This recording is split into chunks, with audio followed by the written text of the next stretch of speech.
Hello and welcome to Bring It On, coming to you live from Love World Plus. I am Itori Moedet, standing in for Ambrose Ezewani.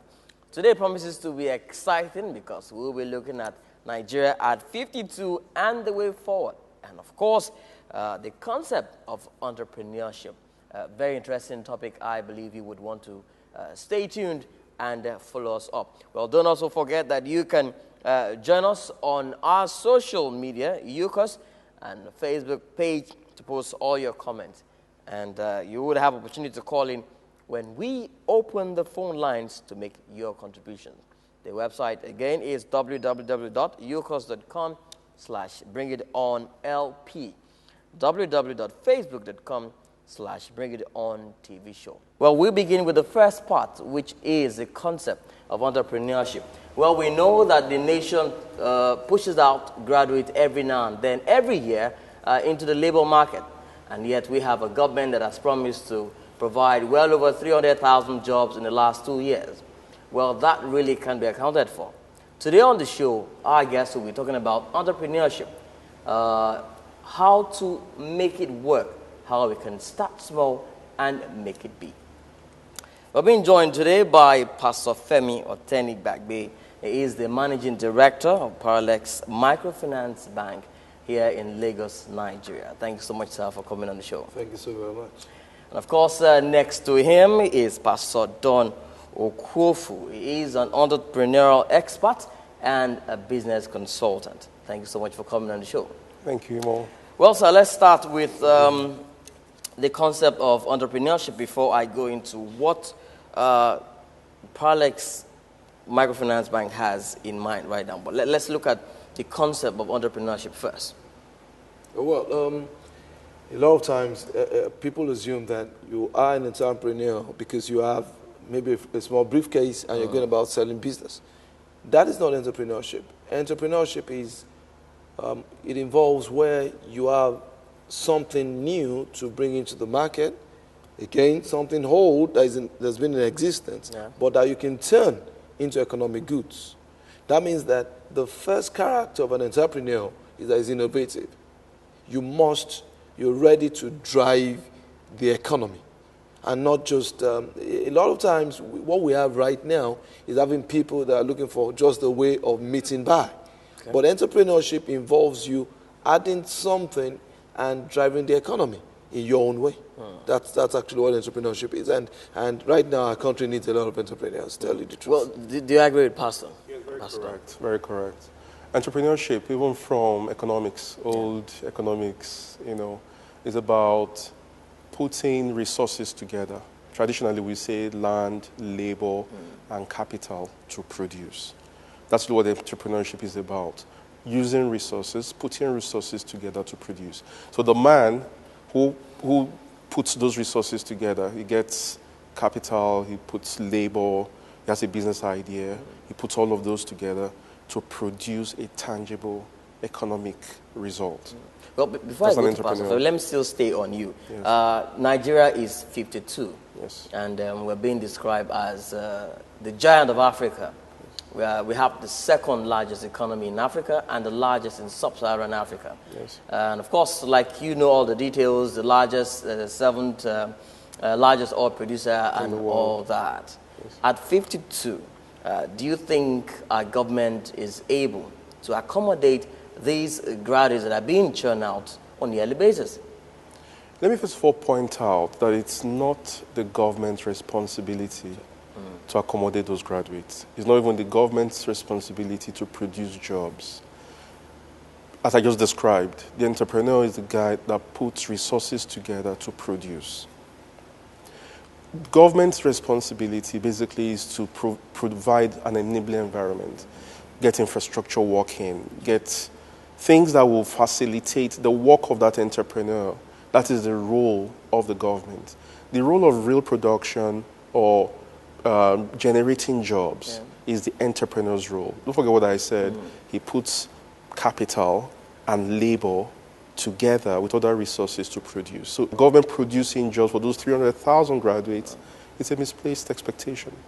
So what's your take on that? Nigeria at 52, and then, of course, the fact that jobs are nowhere around young people these days are finding it very hard to start small businesses. Let's look at that. Well, the first take, I agree with him. The government would not, cannot, and will never produce jobs. So if anybody has the expectation that the government will do that, it's a misnomer. However, the truth is, everyone, maybe I should take you down memory lane. Okay. The normal assumption several years back is that if you leave school, you should go become a doctor, a lawyer, maybe an engineer. Or an architect. Or an architect. Because there's the fun in putting on a tie and saying you have a white-collar job. Yeah. But the truth of the matter is that even for the countries that we're trying to follow after, the economy isn't driven by the white-collar jobs. The entrepreneurs actually own the economy. They own the countries, in quotes. So any man expecting that the government should provide jobs would have nothing to do, and frustration will come in. Well, it is unfortunate that Nigeria is still in the position in which we are today. Fortunately, we are having a problem of leadership, because by now at 52, I think we must have gone much more than this. The issue of unemployment is so much rampant.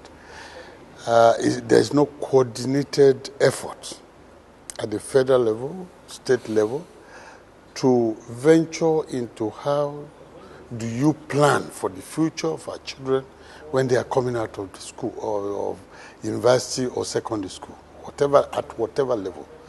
But unfortunately, the economic situation, God bless so much, bless this country, that we should not be in the position in which we are today. We are not bound to be poor, because God, in His infinite mercy, has provided so much for this country. We know a lot of countries in the world, like in Japan, that don't have any mineral resources, but today they are one of the economic power of the world. So also in so many countries. I think we are so blessed, but this is not where we are supposed to be. The robe, they say, does not make the monk. The fact that we parade ourselves as a people in the Federal Republic of Nigeria and regulated by federal constitution does not mean that in practice we are actually a federation. However, it wasn't an idea that just fell from the blues. There were certain reasons why that system of government was not just conceived, but adopted as the best form of government for a heterogeneous society such as ours. Okay. It was meant to take care of the very nature of the federating units in the country. Oh, yes. To a large extent, I agree with Barrister Malaki on the fact that we are not practicing true federalism. In fact, we don't know what federalism means. We've simply, evolved our own system, what they call the Nigerian version, Nigerian variant of federalism. It is not federalism either as in textbook or as being practiced in developed or underdeveloped economies of the world. Of course, there are other forms of government. For instance, we've had people advocating that we should go back to the parliamentary system that we used to practice, which when we had confederal arrangements in the country. Of course, there are other forms of government. But the most important thing is, if you look at the constitution of the country, you will see the first line right in it. We, the people of Nigeria, have. No, it's not we, the people of Nigeria.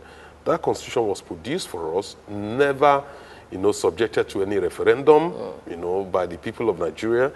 And we now kept, we've been amending it, trying to amend the same faulty constitution. So a house cannot stand on something. You can't build something on nothing. We need to go back, to the basics and say, look, do we want to live together? What are the terms? Then fashion out a constitution which we will now start developing on. Well, of course, don't forget, next week will be another bumper package. And I'm sure Ambrose Ezewan will be very much here to take you on with it. I am Ito United. I'll see you again some other time. Bye for now.